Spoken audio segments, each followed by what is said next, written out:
La Asamblea escuchará un discurso del primer ministro de la República Islámica de Pakistán, Su Excelencia Imran Khan. Pido protocolo que acompañe a Su Excelencia. Tengo el gran placer de dar la bienvenida al señor primer ministro de la República Islámica de Pakistán, a quien invito a dirigirse a la Asamblea General.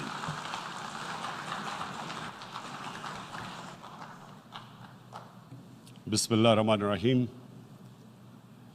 Iyyaka na'budu wa iyyaka nasta'in.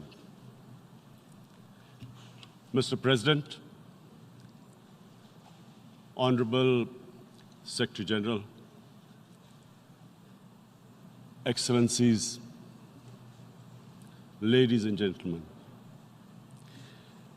I feel honored today to represent my country at this forum of world leaders, where we have a chance to discuss problems that the world is facing. I want to talk about a lot of problems, but just 4 today. And I especially came to this forum despite a difficult time in my country, facing challenges. I would not have come, but because I feel that there are some very urgent problems which the world must address. So first of all, I start with climate change. So many leaders have talked about climate change. But Mr. President, I feel that there is a lack of seriousness. Perhaps world leaders some of the leaders who can do a lot, do not realize the urgency of the situation. We have a lot of ideas, but as someone said, ideas without funding is mere hallucination. Pakistan, I'll give you start with my own country. Our country is amongst the top 10 nations in the world which are most affected by climate change. We depend upon our rivers. We are mainly an agricultural country. And 80% of the water in our rivers comes from our glaciers. The glaciers, not just on the Pakistani side, even India. The river, the 80% of the water in Ganges and the Indian rivers also comes from the glaciers, from the Himalayan glaciers, Karakoram, Hindu Kush. And these glaciers are melting at quite a rapid pace. We detected already 5,000 glacial lakes in our mountains. And if this keeps going, if nothing is done, we are scared that humans are facing a huge catastrophe. In my country, when my party came to power in the province of KP, we planted 1 billion trees in 5 years. Now we've set ourselves a target of 10 billion trees in Pakistan. Idea being to counter the effects of global warming. But one country cannot do anything. This has to be a combined effort of the world. My optimism comes from the fact that humans, the Almighty has endowed humans with great powers.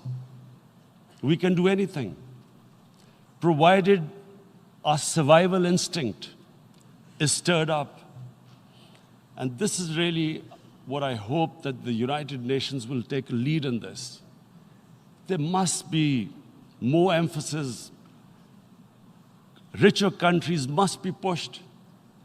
Countries that are responsible for, mainly are responsible for greenhouse gas emissions.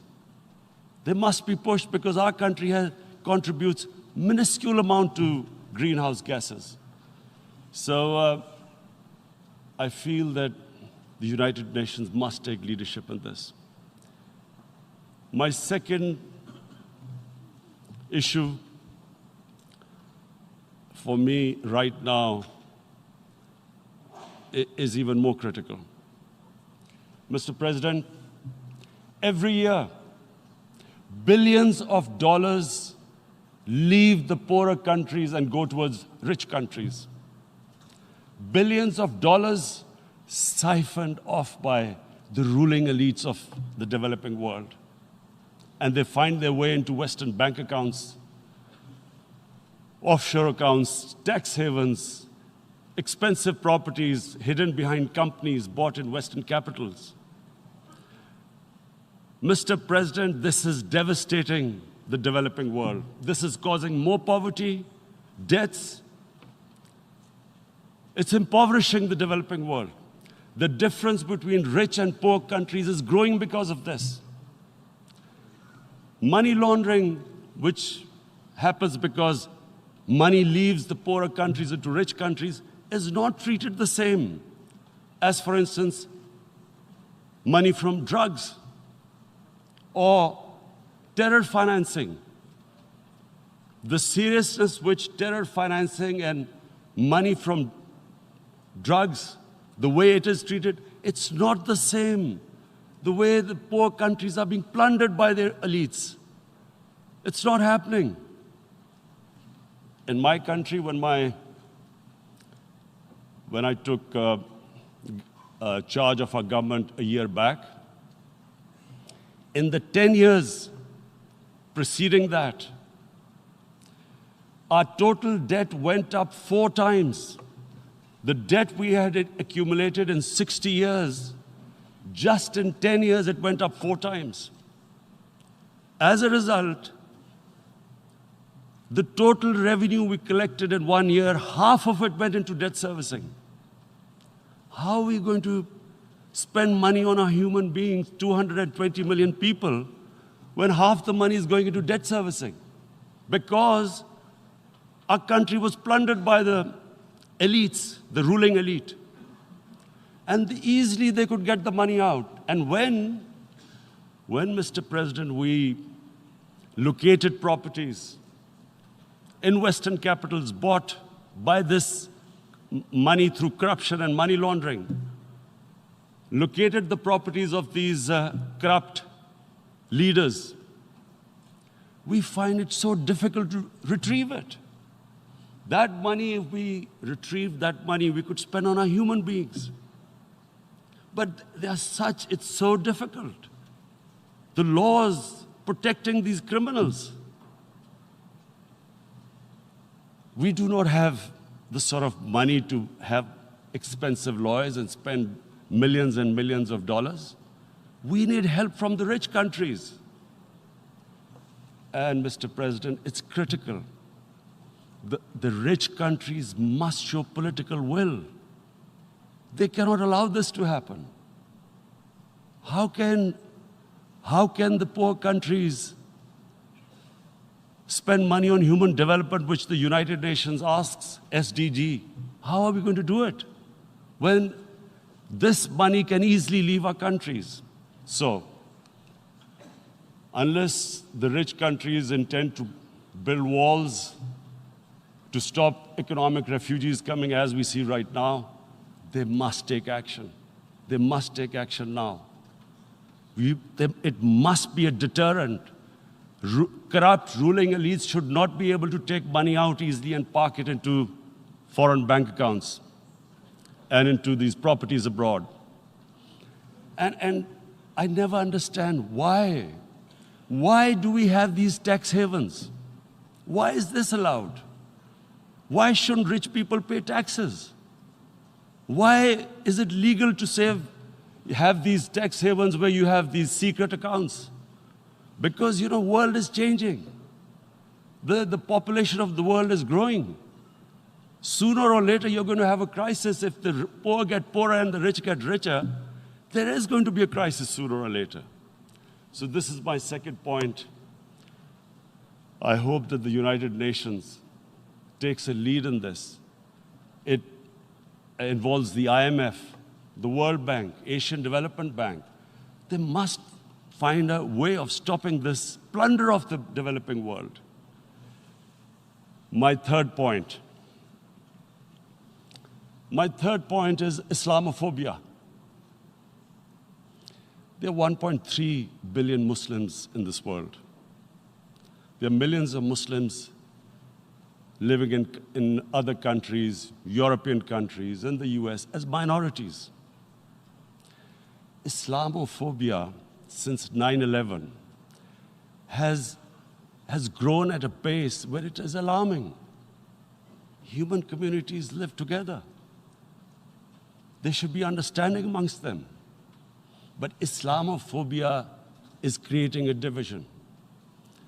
Muslim women wearing hijab, it's become an issue. It's become an issue in some countries. Hijab is some sort of a weapon. A woman can take off her clothes in countries, but she can't put on more clothes. How is this happening? Because of Islamophobia. And how did this Islamophobia start? After 9/11. And why did it start? Because certain Western leaders equated terrorism with Islam. Islamic terrorism. Radical Islam. What is radical Islam? There is only one Islam, and that is the Islam we follow of Prophet Muhammad sallallahu alaihi wasallam. There is no other Islam. Radical Islam, Islamic terrorism, what message did they send to people in the West? And why is there Islamophobia? How is a person in New York, in the Midwest, in the US, in European capital, how is he going to distinguish between who is a moderate Muslim and who's a radical Muslim? Because terrorism has nothing to do with any religion. This Islamic terrorism, Islamic radicalism, and sadly used by leaders, this has been the main reason for this Islamophobia. And it has caused pain amongst Muslims. We in Muslim countries watch this Islamophobia traveling abroad, and it's getting worse. And may I just say, Mr. President, that in European countries, it is marginalizing Muslim communities. And we all know that marginalization leads to radicalization. Some of the people who ended up as militants in Syria and other places were from marginalized Muslim communities. And my point here is that we must address this issue. I'm sad to say that we Muslim leaders have not addressed this issue either. After 9/11, when this thing came about war against radical Islam, rather than Muslim leaders trying to explain to the West that there is no such thing as radical Islam, in all human communities, they are radicals. They're liberals and rest are moderate. All human communities, Christians, Jews, everyone has it. But Islam is not radical, neither Judaism, neither Christianity, neither Hinduism. No religion preaches radicalism. The basis of all religion is compassion and justice, which differentiates us from the animal kingdom. But unfortunately, the Muslim leadership was so scared of being called radical Islam that all of them became moderates. In Pakistan, we were in the eye of the storm, and our government coined a phrase called enlightened moderation. No one knows what it meant, but everyone started putting on Western suits that they were moderates, started speaking. Even those who didn't know English would speak English because they were moderates. No one had a clue what it was, because we, in the Muslim world, did not explain to the West that there is no such thing as radical Islam. One of the reasons why after 9/11, Islam was supposed to be equated with terrorism was suicide attacks. Because the 9/11 bombers did a suicide attack, all sorts of theories came up that the Muslims are involved in suicide attacks because they will get virgin in heavens. Some came up with, what about women, suicide attackers? So this bizarre thing happened. No one explained. Suicide attacks and Islam were equated. No one did research that before 9/11, the majority of suicide attacks in the world were by Tamil Tigers, who were Hindus. No one blamed Hinduism, and quite rightly. What has Hinduism got to do with what desperate people were doing in Sri Lanka? We all know about, we've seen films about Japanese kamikaze pilots at the end of the Second World War doing suicide attacks. No one blamed the religion. But here we were trying to prove we were moderates and not explaining to the West. But the most important thing I wanted to say here today, in explaining this Islamophobia, Mr. President, and I feel it's very important because I've spent, because of I played professional sport in England, I spent a lot of time there. So I know how the Western mind works and how West views religion. So where the misunderstanding about Islam came. And one of the reasons it caused Islamophobia. That was, in 1989, this book was published, maligning, insulting, ridiculing our Prophet Muhammad sallallahu alaihi wasallam.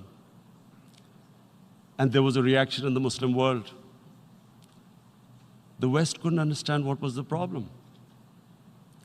Because in the West, because I have spent so much time in the West, religion is perceived completely differently. They don't look upon religion like we do. And so, Islam was supposed to be an intolerant religion. It was against freedom of expression. And Islam took a real beating 30 years ago. I still remember it became a watershed. And every 2 or 3 years, someone would malign our Prophet, peace be upon him.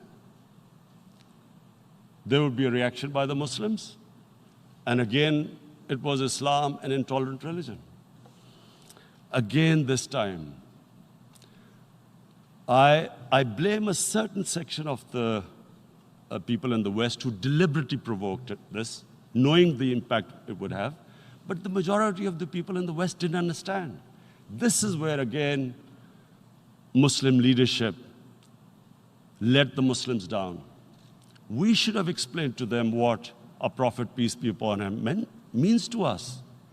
So in 1 minute, I'll try and explain what he means to us. Our Prophet was the witness to the divine book, the Holy Quran. The Holy Quran is the book of guidance for Muslims, and the Prophet's life was living the Quran. He was an example of what the Quran guided us to be. So he is the ideal we all try to get to. The Prophet created the state of Medina, the first state in Islam. That state was the basis of a Muslim civilization which became the predominant civilization for the next 700 years. And what was that state? I hear such strange things about Islam, that it is against women, it's against minorities. The first state of Islam in Medina, it was the first time a welfare state was set up. The state took responsibility of the weak, widows, orphans, poor people, handicapped. It taxed the rich, spent the money on the poor. The state announced that all human beings are children of Adam, hence equal, whatever the color of their skin. The state announced, the Prophet announced that, and slavery, the whole system depended on slavery as it did for many years in the Western societies. The Prophet said that one of the greatest deeds is to free a slave. But because the society depended on slavery, he said, but if you have to treat them as an equal member of the family. And as a result, something happened in a Muslim world which hasn't happened in any other civilization. Slave dynasties appeared. Slaves became kings. The Mamluks, slaves who ruled Egypt. In India, there were slave dynasties. And then, with minorities, again, you hear that Islam is supposed to be against minorities. Let me just make this clear. In Islam, the Prophet announced that everyone was free to practice his religion. It was a sacred duty to protect the places of worship of all religions. He announced that every person is equal in front of law, whatever his religion or his color. And this incredible case, and I always quote this, that the fourth Khalifa, the head of state of Medina, he lost a court case against a Jewish citizen. So, number one, it showed there was a rule of law, no one was above law. And number two, that a Jewish citizen was an equal citizen. So, Mr. President, when a Muslim society is unjust to its minorities, it is going against the religion of Islam and our Prophet, peace be upon him. So, it is important to understand this. The Prophet lives in our hearts. When he's ridiculed, when he's insulted, it hurts. As we human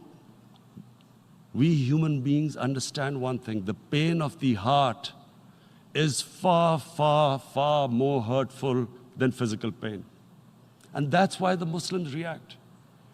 And I always thought that if I ever had the stage, I would try and explain this to the world community, especially to the Western community, because having lived in the Western community, people didn't understand this. When I first went as a teenager to England, there was a comedy film on Jesus Christ. It's unthinkable in Muslim societies. So we need to explain that, look, in a human community, we must be sensitive to what causes pain to other human beings. We have, in the Western society, and quite rightly, the Holocaust is treated with sensitivity because it gives the Jewish community pain. That's all we ask, that do not use freedom of speech to cause us pain by insulting our Holy Prophet. That's all we want. And now, the number fourth point, Mr. President, and this is the most critical point, is the reason why I especially came here. It is about what is happening in Kashmir. Before I go on this, I want to make one thing clear, that when we came to power, my first priority was that Pakistan would be a country which will try its best to bring peace. We had been through this war on terror. We joined the United States war on terror after 2001. And Pakistan went through one of its worst periods where 70,000 Pakistanis died and over 150 billion was lost to our economy. And Mr. President, I opposed the war because in the 80s, Pakistan had joined the Western countries in what was the freedom struggle then in Afghanistan against the Soviets. And it was funded by the Western countries. These mujahideen groups, which were treated in guerrilla warfare, were trained by Pakistan Army, funded by the Western countries, and especially US, and they waged what was a freedom struggle in Afghanistan. The Soviets called them terrorists. We called them freedom fighters. 1989, the Soviets retreated. The Americans packed up and left. Pakistan was left with these groups. Come 9/11, Pakistan joined the United States in this war on terror. And now our government was supposed to, the reason why I opposed joining this war, because here we had indoctrinated them in jihad, meaning freedom struggle against foreign occupation. Now, because we had joined the US, and the US had occupied Afghanistan, now we were supposed to tell them that, no, this is not freedom struggle and jihad, it's terrorism. So that's why I tried to tell then government that, stay neutral because you will have leverage over them. You will be able to control them. But if you join them, you become collaborators and they will attack you, which is what happened. They turned against us. We went through a nightmare. 70,000 people killed in a war we had nothing to do with. No Pakistani was involved in 9/11. Taliban were in Afghanistan. Al-Qaeda was in Afghanistan. What had we to do with it? 70,000 Pakistanis died. So when we came to power, we decided that we would dismantle what was left of these groups. And this decision was taken not just by us, but by all the political parties in Pakistan. Unfortunately, they didn't implement it. So we came to power, we decided to implement it, and we dismantled whatever was left of the groups.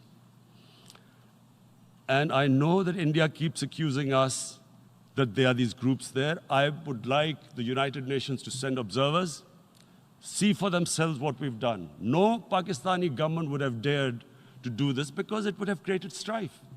But we decided that there would be no militant organizations in Pakistan. So I need to give you this background and to what I'm going to say later on.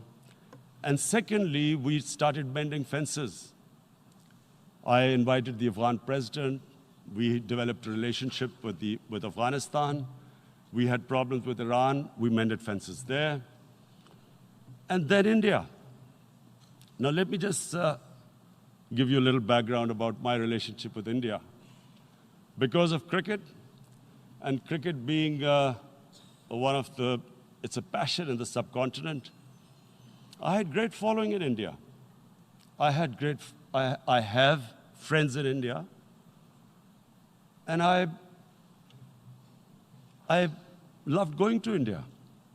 So immediately, when my party came to power, the first thing we did was to immediately reach out to India. And I spoke to President Modi and I said, look, we have similar problems. Climate change, poverty, let's get together. Let's resolve our differences through trade. Let's build a relationship on trust. Prime Minister Modi told me that, there were terrorist attacks from Pakistan. I said, we have problems with you. There are terrorist attacks which we know are instigated by India in Balochistan. We caught a spy, Kulbhushan Yadav, who admitted what the sabotage going on in Karachi and Balochistan. So we said, look, let's leave that behind. Let's move forward. Our main priority should be our people. The highest number of poor people live in the Indian subcontinent. Unfortunately, didn't make any headways. Our foreign minister was supposed to meet on this in the UNGA last year. India canceled it. We thought that it's their election coming up. It's a nationalist, ultra-nationalist party. It doesn't want to cozy up to Pakistan. So we thought, okay, we'll wait till the elections. Meanwhile, a 20-year-old Kashmiri boy, whose father said was radicalized by the security forces in Kashmir, blew himself up on an Indian convoy. Immediately, India blamed us. I spoke to the Indian public on television. I said, if you give us any iota of proof, we will immediately take action, because we've clamped down on these groups. Rather than sending us any proofs, they sent their jets in, they bombed us. We retaliated. A jet, 2 of their planes were shot down, 1 pilot bailed out in Pakistan. We immediately returned the pilot, saying that, look, we do not want any escalation. Rather than taking that as a peace gesture, the entire campaign, almost the entire campaign of Mr. Modi in the election was how he had taught Pakistan a lesson that jets had killed 350 terrorists. Complete lie. They had just killed about 10 trees of ours, which was quite painful given that, we are growing all these trees. He then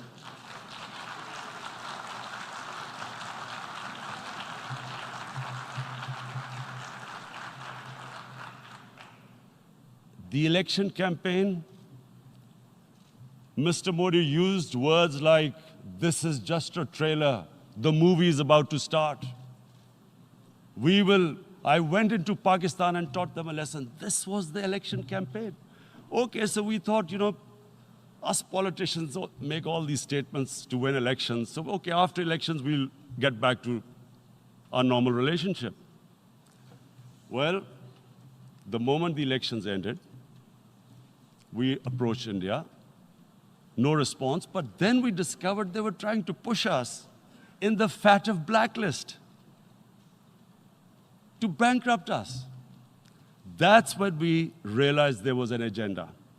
And that agenda became obvious on the 5th August when India went against 11 United Nations Security Council resolutions, which say that Kashmir is a disputed territory and the people of Kashmir have the right of self-determination.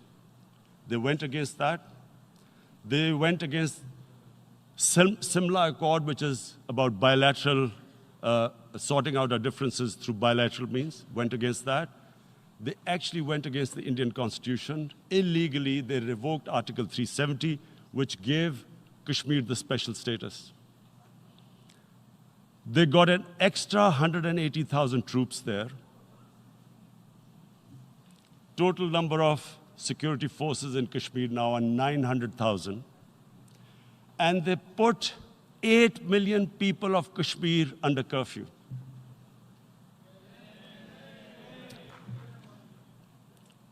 Mr. President,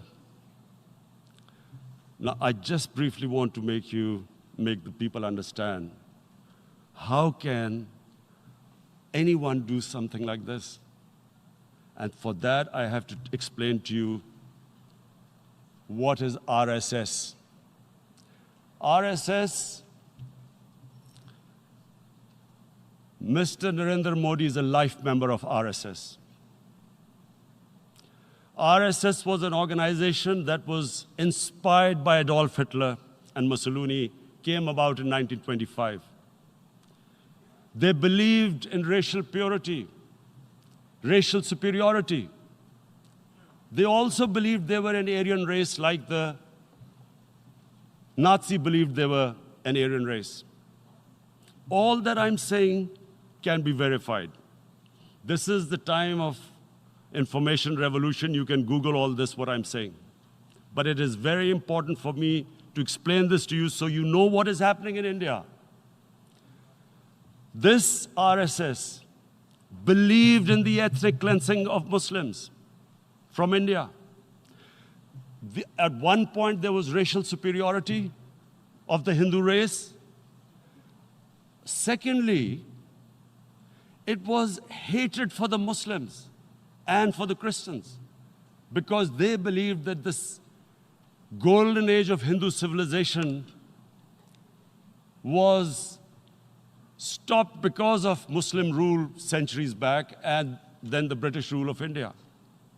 So it was racial superiority and hatred for Muslims and Christians. This is openly stated. You look at the founding fathers of RSS, Golwalkar and Savarkar. Just Google them and you'll find out. And this ideology of hate is what murdered the great Mahatma Gandhi in 1948. It was this ideology of hate that made Narendra Modi in 2002 do a pogrom against Muslims in Gujarat when he was the chief minister. He allowed 3 days for these RSS goons who were inspired by the Hitler brown shirts. They actually wear brown shirts. This RSS,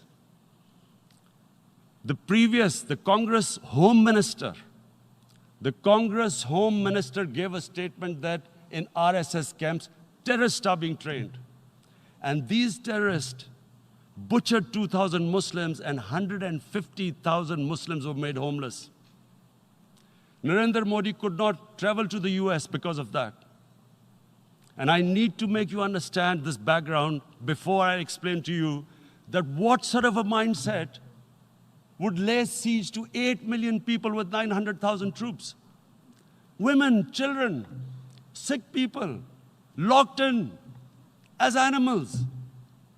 In fact, of what I know of England, if 8 million animals were locked in, the RSPCA would have made a lot of noise about it. These are human beings.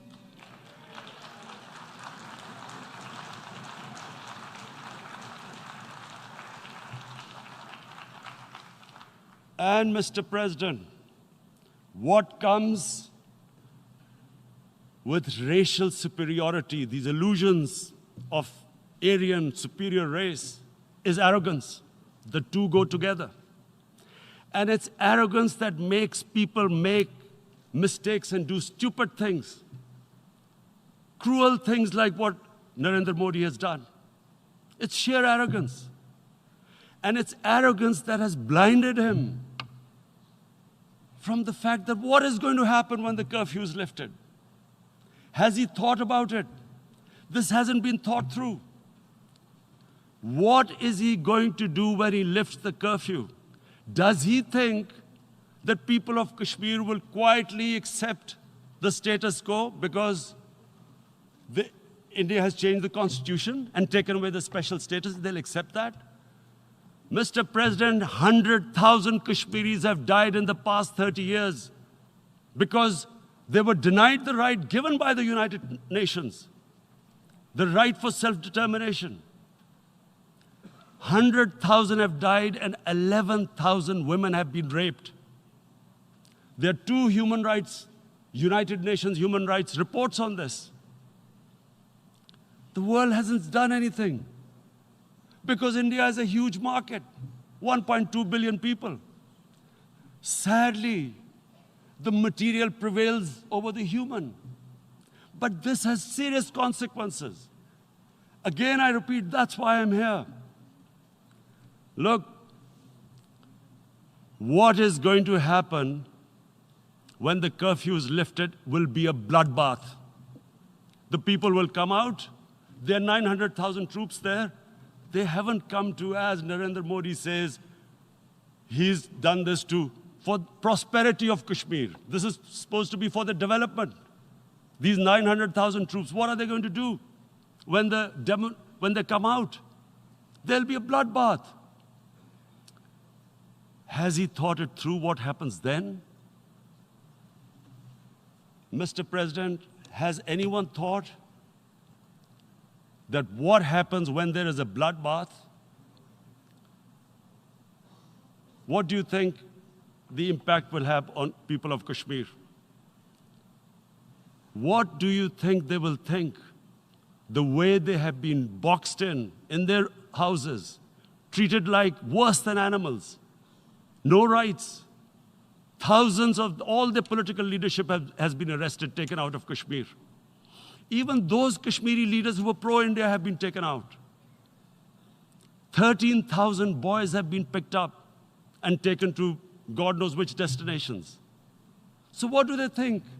What will the people of Kashmir do when they lift the curfew? They will be out in the streets. And what will these soldiers do? They will shoot them. They've already used pellet guns, blinded young boys. In the last 6 years, the 5 years, the oppression that has gone on in Kashmir. And so, Kashmiris will be further radicalized. Mr. President, there will be another Pulwama. And guess what? India will blame us. They're already blaming us. They're saying all this is happening because of Pakistan. One of their defense ministers said, there are 500 terrorists lined up on the border to go in. Why would Pakistan send 500 terrorists when there are 900,000 troops? What impact are they going to make? What will they do? And why would? Don't we know that the moment there is some terrorist attack, all that will happen is there'll be further cruelty and oppression of the people of Kashmir. We will just give the 900,000 troops to further crush the people of Kashmir. And then we'll give the Indian government an excuse that, look, Pakistan is a terrorist state, and this mantra that has gone on, Islamic terrorism. The moment you use this catchword, Islamic terrorism, the whole world turns away. No one talks about human rights. You can do whatever you want, which is what has happened in Kashmir, because they keep using this word, Islamic terrorism. And this is what they're doing right now. What do we benefit from further increasing the cruelty on the people of Kashmir? And why would we want this?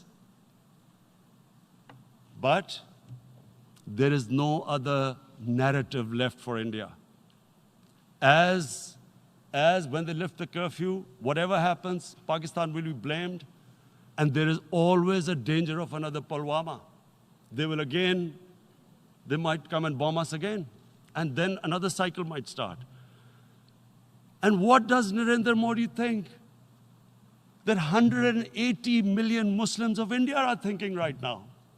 Aren't they watching these Kashmiris stuck inside for 55 days they've been stuck in?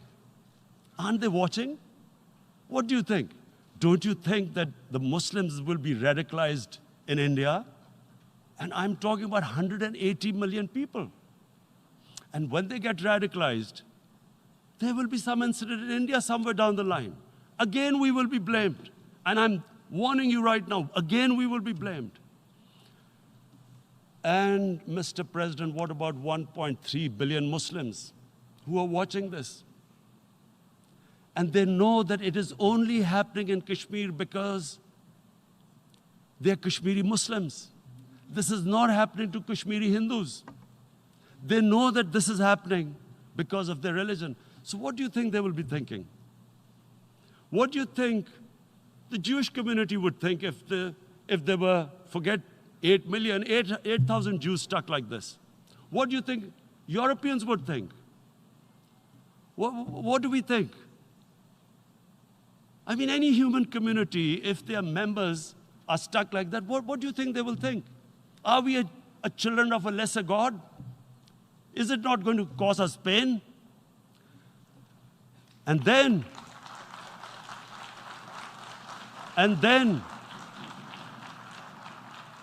I'll tell you what will happen. People will, in the 1.3 billion Muslims, someone will pick up arms. I know we've been brought up with films, Western films. This good, decent guy doesn't get justice. he decides to pick up a gun and start seeking justice. There was a film made in New York, famous film called Death Wish. This guy gets mugged by and his family, his wife gets killed or something. He can't get justice. He picks up a gun and he goes around shooting muggers. And the whole cinema cheers him on. So what do you think the Muslims are thinking right now? If there is a bloodbath, there will be Muslims becoming radicals, not because of Islam, but because of what they will see, that there's no justice when it comes to Muslims. There were Rohingya Muslims, Myanmar, who are, God knows, almost 1 million people out, ethnic cleansing. What was the response of the world community? So what do you think will be the response of 1.3 billion Muslims?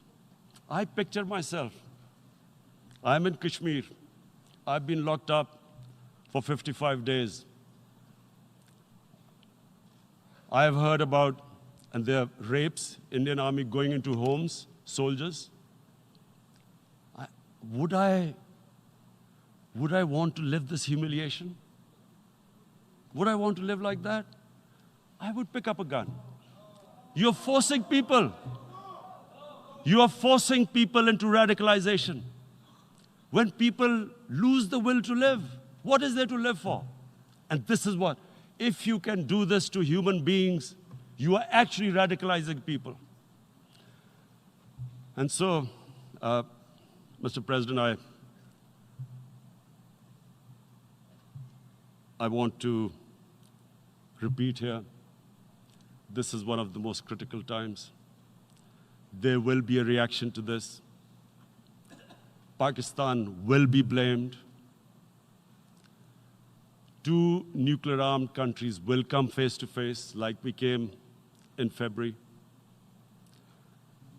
And before we head in that direction, the United Nations has a responsibility. This is why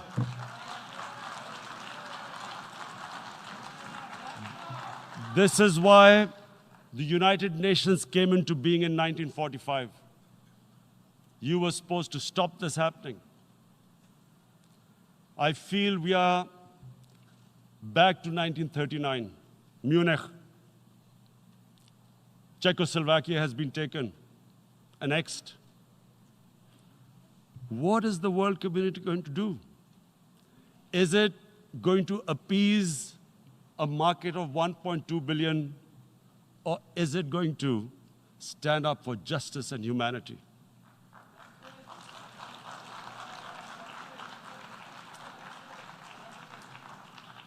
If this goes wrong, you hope for the best, but be prepared for the worst. If a conventional war starts between the 2 countries, Mr. President, if a conventional war starts, and anything could happen, but supposing a country 7 times smaller than its neighbor is faced with the choice, either you surrender or you fight for your freedom till death, what will we do? I ask myself this question. And my belief is, La ilaha illallah, there is no God but one. And we will fight. And when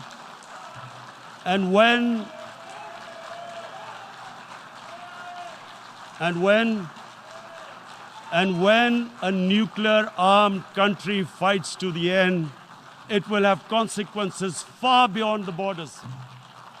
It will have consequences for the world, which is why I repeat I'm here. Because I'm warning you, it's not a threat. It's a fair worry that where are we headed? And I've come here to tell the UN, you've got to, this is a test for the United Nations. You are the one who guaranteed the people of Kashmir the right of self-determination. They are suffering because of that.